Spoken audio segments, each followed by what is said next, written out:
Hey dojo friends, I'm going to do a review on a new sword that I just got in from U.S.A. Katana, my friends John and Scott. I'm at home today. It's a beautiful day. It's Saturday afternoon. We just finished classes at the dojo and I thought, hey, let's show this new sword off. Sorry if you hear clucking. We have 6 chickens in the back. I don't know can you hear them? We have 6 rambunctious chickens that run around the yard, so if you hear them, excuse that noise. Here is the Spring Sakura sword from U.S.A. Katana. This is one I've been wanting for quite a while. I was recommended it by Scott and John for cutting, and I'm going to do a separate video on cutting next week when I get some targets in.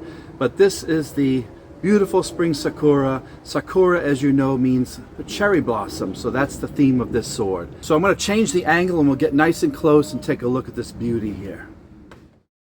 Now, believe it or not, this is the first time I have ordered a sword by Dragon King. Dragon King is a company that I've heard of quite a bit, and what I've heard is that they've really improved on their fit and features here. So let's go over this very quickly. The kashira, the butt cap, is just a simple alloy black. The transition to the tsukaito is good. Sometimes these lips hang way over here, and I like how this one kind of goes down into the butt cap of the pommel here, and it's not going to chafe your hands at all. So I think they did a really good job at the transition here. The knot also here is very tight and low. It doesn't stick out a ton. This is good to keep your hand on the sword if you need to, and I think that that's very impressive with the shape of the ska here. Same thing on the fuchi. As you can see, the fuchi here is just plain black, but it's very, very tight specs here and no lip there. Again, that's a really good feature. Many of the swords in this price point have a huge gap here that hurts your hand after a while. As you can see, the Ito wrap is on this Sakura theme where it's red here and it has real Samegawa underneath. And you can see there's a cherry blossom theme with the Manuki here on the Ura side and also on the Omote side here. This one is double pegged. It is a full tang, what they call battle ready. And you can see there's a Makugi here and here. So I'm not sure how far the tang goes. I may take this apart, but not today. So if the tang goes, it might stop here. It might go all the way out. I'm just not sure. I haven't taken it apart yet. Here we come to the Tsuba guard. As you can see, this is the cherry blossom theme here. So as you can see, there's quite a bit of indentation here. It's actually shaped like petals. So as you can see, it's not a flat Tsuba guard. It has an indentation here, smooth on this side and a little bit concaved on that side.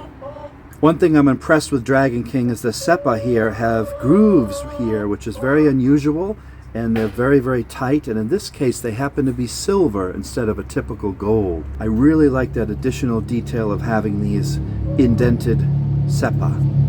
You have a standard black saya and you have a standard black kurigata here.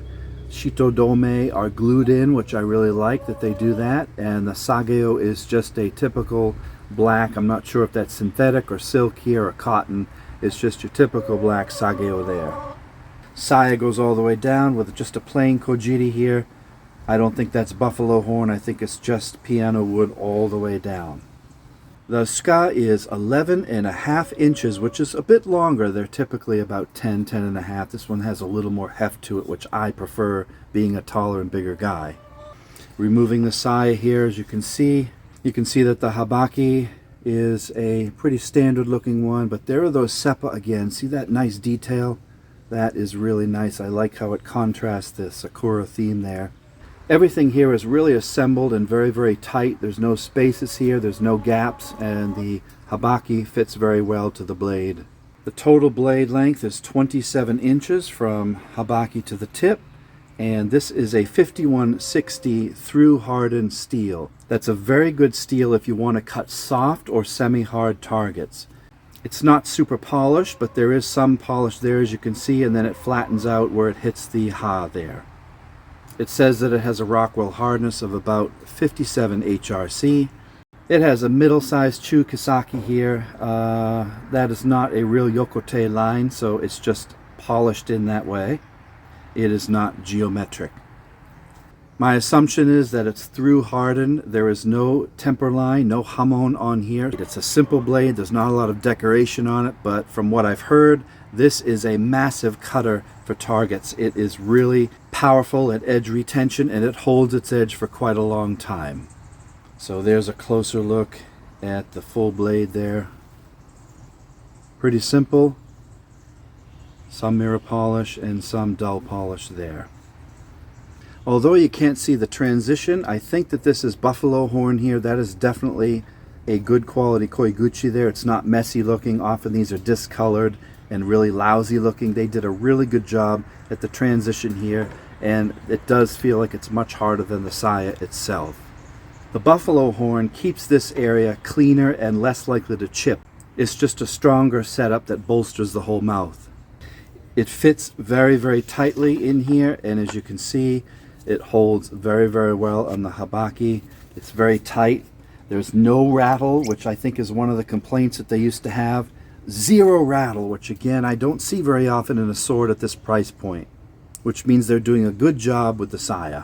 So this sword is not very fancy. It's quite plain. It has the red ito wrap, which is kind of unusual, and it has this attractive tsuba, but there's not a lot of bling on here. It's basically a black and red katana.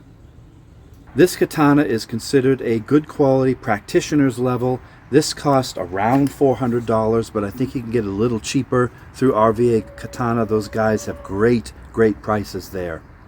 This is not a cheap budget sword, and it is made to hack, to cut, and to take down semi-hard and soft targets.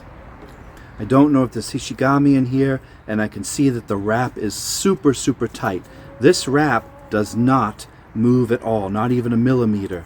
And from what I've heard, after hundreds and hundreds of cuts, this wrap will continue not to move. So the specs here on the handle are very well done, very tight, very comfortable in the hands. I like the shape. It's not super top heavy. The balance point's right about here, so I can't wait to cut with this next week. So here we have the super sharp Dragon King Spring Sakura Cherry Blossom themed katana. Head over to RVA Katana if you want to check this bad boy out. It has other themed swords that are in this line that you can also get. I think they have to do with the different seasons of the year, so check out their website. So there you have it, everybody. We'll do a cutting video probably late next week. I thank you for your time, and the chickens thank you for your time. Have a great day, everybody. Thanks for watching. We'll see you soon.